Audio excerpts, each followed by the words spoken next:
In this tutorial, I'm going to cover how you set up the CastAway bot. So first things first, you want to make sure that you have CastAway set up. If you use the batch install, it should have installed by default in step 15 when you said yes.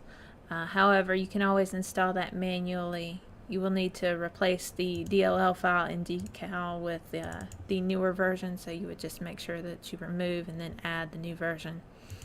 And then you would copy paste the CastAway folder into your My Documents folder so that you have the default bot scripts.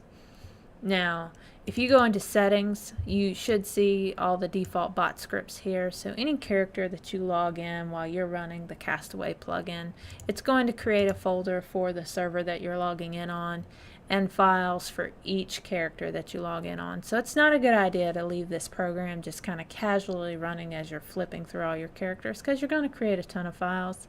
I recommend only running it whenever you're actually going to run the bot. Now, should you want to change some of your bot speech or the spells that you have, different spell commands, you can do that with these files. However, I'm not going to go into that much depth in this video because honestly, that's beyond most people. But you can edit those files.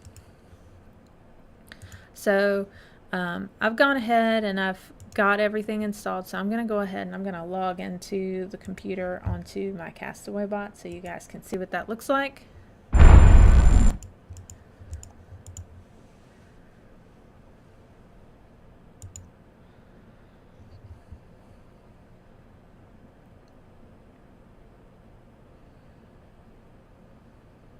Okay.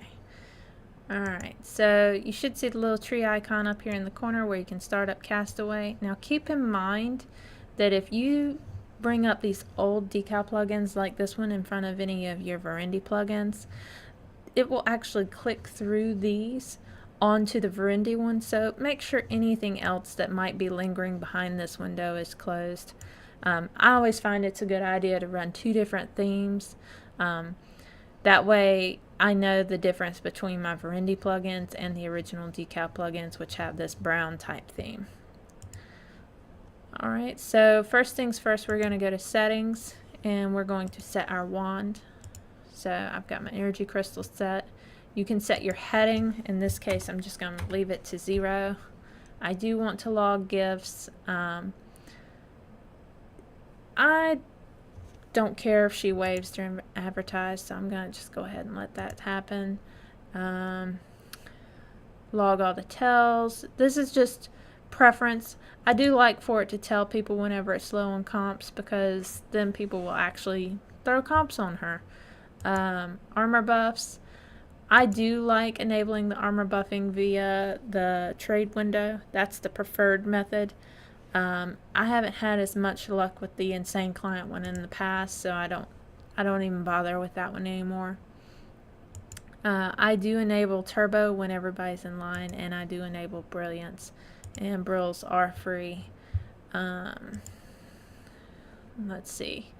You can use the payment system, and you can also set it to allow Allegiance members to get free buffs. I personally, though, I'm just like, you know what, just let everybody come up and use it. Portals. So the summon words by default are set to primary and secondary. You'll want to make sure that you set the location and then the heading that you want your bot to face whenever it goes to summon that portal. Now the heading, you can easily use mag tools and the mag tools face command to set that if you aren't 100% sure the direction that you're going to be facing. Otherwise, you can go to settings and you can go back to the set heading and you can just click this so that you can get the exact heading number and then set that manually in this heading section. I do recommend leaving a little weight there, so we're going to do that. So squelch banned users who give bots items. Yep. And Albane, be my armor, disable plus when idle. Save us some stuff. And then, oops, I do want to recharge and then we're going to enable bot and enable turbo mode. And there you go. So now your bot should be activated. So anybody should be able to come up and use your bot now. So I hope this helps you guys. Enjoy!